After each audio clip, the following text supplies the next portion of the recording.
ambia mwenzako hakuna mtu hana cha kufanya. Every person has got a godly assignment. Mimi sijasoma sana, but the assignment made me a bishop. I left a job, being in media for 16 years. That was a job, so that I can concentrate with my work.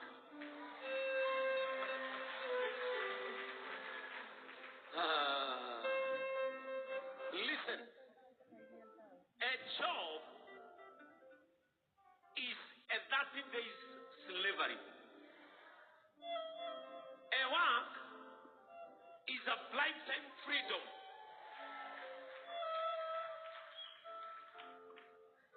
When I was in my job, I never entered a plane. But the assignment took me to London.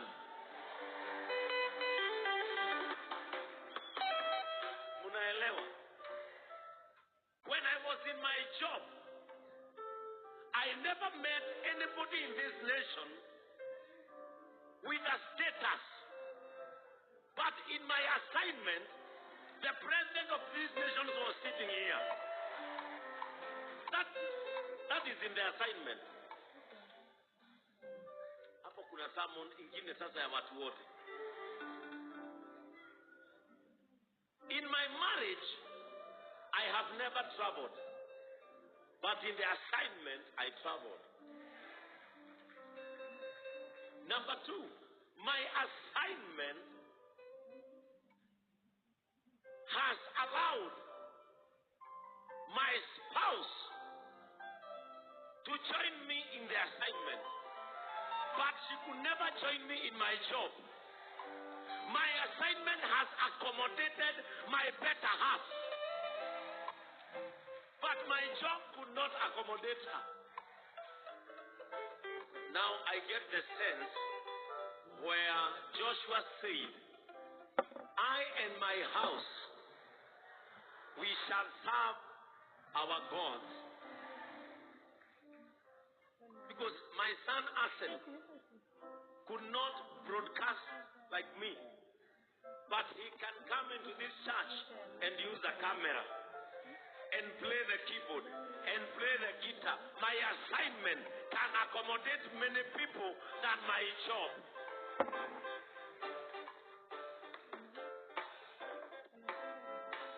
Let me tell you, wamama wa JCM kama hiyo haijawasongesha mahali. Ati umeketi hapa unafikiria tu kama ng'ombe ilikamuliwa. That is not your work. That is a job. Sit down and think. What is my work? You might not be good in preaching like our Dr. Shaboka, but maybe you are a fashionista and you don't know.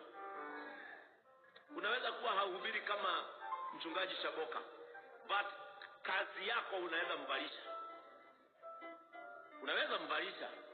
Yeye aenda kahubiri lakini wewe umbalisha. Na wamama wengine walipoolewa, ndoa ikawafanya wasahau na assignment. Wengine walikuwa waimbaji wa sifa, ndoa ikawapeleka into a comfort zone. Kwa sababu analetewa, anakula, anaoga, nyumba inalipwa na bills zinalipwa. But wakati alienda into comfort zone, akasahau. Ameanza kuonekana kama kiumbe dhaifu. Kiumbe, na ndio maana unakutana na cheche za matusi. Mikono ya mzee haitoki kwa mashavu yako, kwa sababu anajua huwezi enda. Alikutoa into yourself, from being yourself, akakunyang'anya your assignment, akaua your career, akakuweka in the house. Akakuweka in the. Mwanaume anayekupigia simu unamwambia wacha nifike bank, nataka kualign my account, hawezi cheza na wewe. Hata sisi tunaogopa an empowered woman. Tunaogopa. Hata sisi kuna mzee mmoja alikuta bibi yake. Akamwambia, na nimesema kuanzia leo uchukue hizo nguo zako zote. Alafu simu ya mke wake ikalia. Hello dad. Umeniwekea 3 million kwa account yangu. Wow, thank you dad. I needed that money the most. Bwana akasikia 3. Kamuuliza, ati umewekewa pesa ngapi? Akamwambia, nimewekewa 3 na baba yangu, na sasa hizo pesa, kwa sababu umesema nichukue nguo zangu, wacha nichukue nguo zangu niende nikaanze maisha. Mzee akacheka akamwambia, nyinyi wa mama mnabebara mambo yote serious. Nimekwambia uchukue nguo, sio uende ni ulete nikufurie.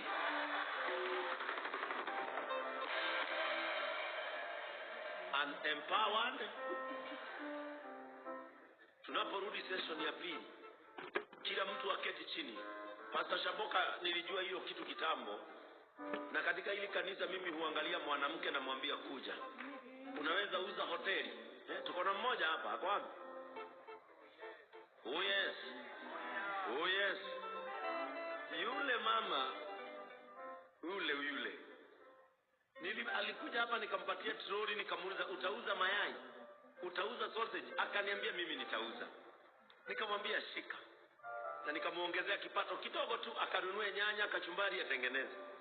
Akaenda akavuta dada yake, wakaingia soko inaitwa Gikomba. Akauza, akarudi hapa. Akaniambia, ile troli ulionipa nimepatia dada yangu. Nikamuuliza, utafanya nini? Nataka kuweka hoteli ndogo. Nataka kuweka hoteli. Sasa ona vile anakuanga ameng'ara, mpaka maua anaweka kwa nywele. Nikihubiri hapa yeye tu ndiye usema.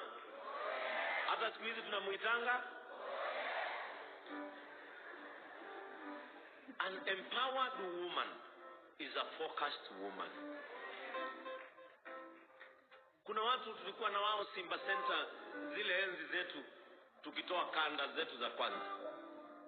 Wamama walipoolewa, hata sasa hivi siwezi kuambia wanaishi wapi, sababu waliacha kuimba, wakaconcentrate,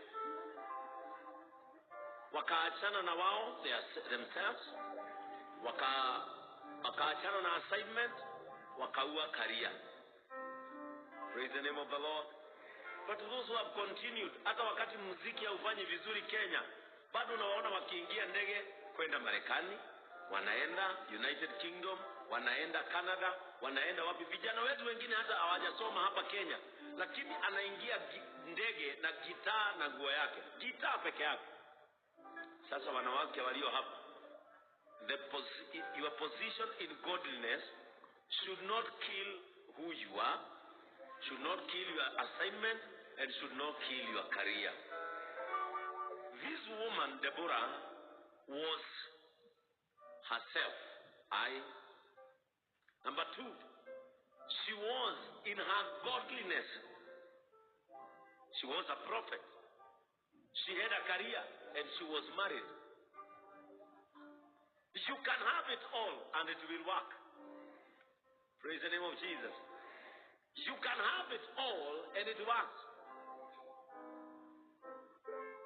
Praise the name of the Lord. She is a reverend. She is married to me. She is in school. She is the CEO of JCM TV. She is a farmer. She is a prophetess. She is a mother. Why concentrate on one area and kill what can make you stand forever? Hapa niko na wanawake wajane, lakini wanaendaga biashara hata baada ya waume wao kuondoka, bado wamesimama. Na kuna wengine waume wao wakifariki leo. Pauline is a marketer. I was working with her in Kameme FM, and she's still a marketer.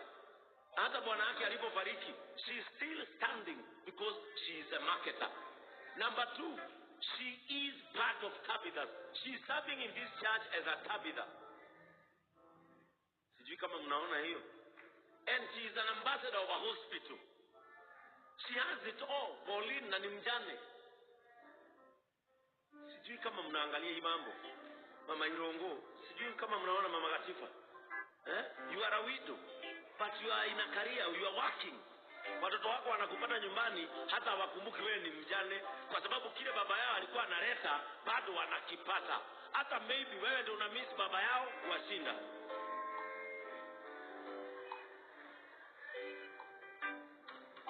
Sijui kama mnaona Dr. Rose. Kesho hata ikiwezekana tuingie hapa saa 3 umalize hiyo. Mimi hata isipokuwa ni vile spendi mchungaji akichoka sana, ni wewe ungerudi. Hii kitu ingia hawa watu kabisa. Sababu hiyo ndio kitu nimekuwa nikiishi kuwasukumia. Nimekuwa nikiwaambia fugeni kuku muuze mayai. Pikeni chapati na wapatie chapati forum hapa. Wengine na wapatia mtumba hapa, endeni mkauze, because niko na hiyo jicho ya kuona your assignment so that you get to work and get out of a job. Number 2, when you are in your job, haupatanangi na madharau ukiwa in your work. When you are in your job, utaitwa majina. Sasa unaosha hivi kombe aje mjinga. Ndio maana wewe huwezi saidika. Unafulisha moto aje, hiyo ni kwa hoteli. But when you are in your work, you are the boss. You are there. Sasa unataka kuniambia leo kuna mtu atapigia Shamboka simu amwambie hebu toka Kenya kwanza ukuje ukamue? Wakati nilikuwa kule Britain, hata viongozi wa kanisa, hata pastors wangu, nani alinipigia akaniambia hebu toka huko kwanza ukuje Kenya tuangalie mkutano iko hapo. Your assignment gives you the freedom to go all over. Tafadhali wa mama, kama mimi nimeshika hiyo na nimeona wamama wengine hawajaandika hata note, kama hujaandika kuja uniombe. Mimi nimeziandika kwa sababu sasa hiyo nitangojea tumalize mwezi mmoja, miezi 2. Mahali nitaitwa semina ya wamama ni hiyo. Na ujue sasa mwenye anasikizanga kitu anatokana na ufunuo mpya kushinda mwenye ametoka na neno. Mchimba kisima hachoti maji mengi kama wale wanakuja na mitu. Sasa mimi nimechota hapo. Mtaona ile note nitawekelea Facebook jioni. Bwana Yesu asifiwe. My purpose in life, my assignment in life, my godly position in life. Amen. Nataka wakati huu ni mwalike Reverend Joy ili atuelekeze jinsi ambavyo tutapata maanguli yetu. Tukimaliza tutachukua baraka ya this session, alafu tuende tukapata chakula chetu cha mchana, alafu turejee. Mnabarikiwa wamama. Mnabarikiwa.